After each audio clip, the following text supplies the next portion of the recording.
Hello, I'm Kate Corrigan, Dean of the Graduate College here at UNLV, and I'd like to welcome you to our Inspiration, Innovation, and Impact Celebration of Graduate Student Research. Our next speaker is Aldo Burita from the Department of Psychology. His advisor is Dr. Gloria Wong Padungpat, and the title of his presentation today is Microaggressions Impacting Asian Americans During the COVID-19 Pandemic. Aldo is a doctoral student in psychological and brain sciences. His talk today focuses on everyday racism experiences and racial microaggressions impacting UNLV students during the coronavirus era, particularly Asian American students. He hopes that these findings can provide additional information for UNLV educators and other administrators and leaders about the unique oppression Asian American students are experiencing during this pandemic. On to Aldo. Thank you, Dean Corrigan. The COVID-19 pandemic has impacted us all. From death counts to vaccines, we continue to hear about it. But what about race? What if I told you that acts of racism have increased after COVID-19? Yes, the COVID-19 pandemic has been deadly. The death count continues to rise every day, and global recession is impacting everyone. But there is something we don't talk about often when it comes to this pandemic: how Black, Indigenous, and people of color have been disproportionately impacted by the COVID-19 pandemic. And this is due to healthcare and housing lack of access, occupation, given that many of them are essential workers, the wealth gap, and systemic racism. In fact, this pandemic has triggered new forms of racism and xenophobia. And what's worse, this is not a new practice. For example, in 1849, there was a cholera epidemic for which Irish people were blamed.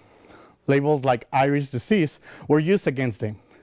In 1916, a polio crisis took place in America, and it was linked to Italian immigrants, marginalizing them as an unwelcome group.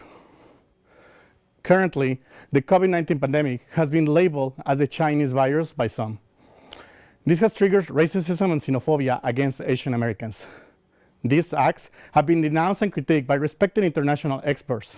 In 2015, the World Health Organization recommended not to link infectious diseases to nation, race, or ethnicity, simply because these practices are inhuman, and because there is no scientific evidence that recommends these practices. That said, after all these recommendations, as an effect of labeling the virus as a Chinese virus, we now see reports of an increase of racial hate crimes against Asian people around the nation, experiencing racism and xenophobia. One form of racism are racial microaggressions, which are subtle, slight, ordinary comments and behaviors that can be intentional or not intentional, but that transmit a derogatory message to marginalized individuals. We call them micro, not because they are small, but because they are frequent and consistent to everyday exchanges.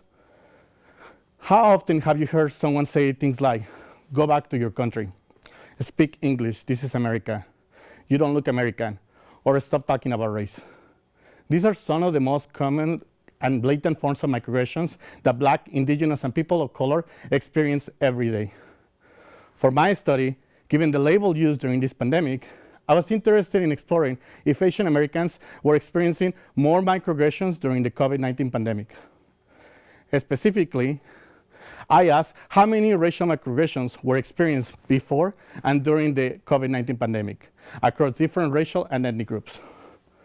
The sample I collected was racially diverse, and about half of it was part of the UNLV student body. Based on the main focus of my study, we separate participants into three groups: Asian Americans, non-Asian Americans, people of color, and white non-Hispanic.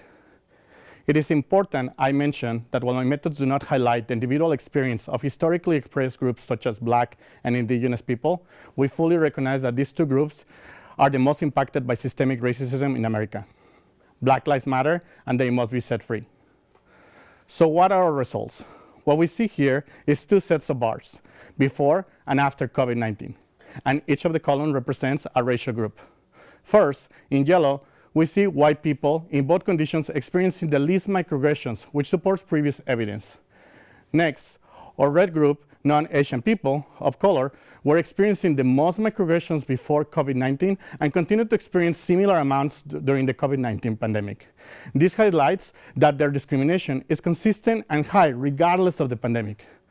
Now, for Asian American, the blue group, We see a significant increase in experiencing racial microaggressions during the COVID-19 pandemic, being the highest across these three groups, and the difference between each was statistically significant for all results. So what can we learn from these results? First, let's recognize that Asian Americans are currently experiencing more racism and xenophobia cultivated by the biases linked to this pandemic. Second, we all must denounce and challenge these acts of hate and discrimination. Additionally, future research will need to explore the long-term effects from these experiences after the pandemic. Yes, COVID-19 is a deadly virus, but so is racism, and we all must work together to dismantle it. Thank you.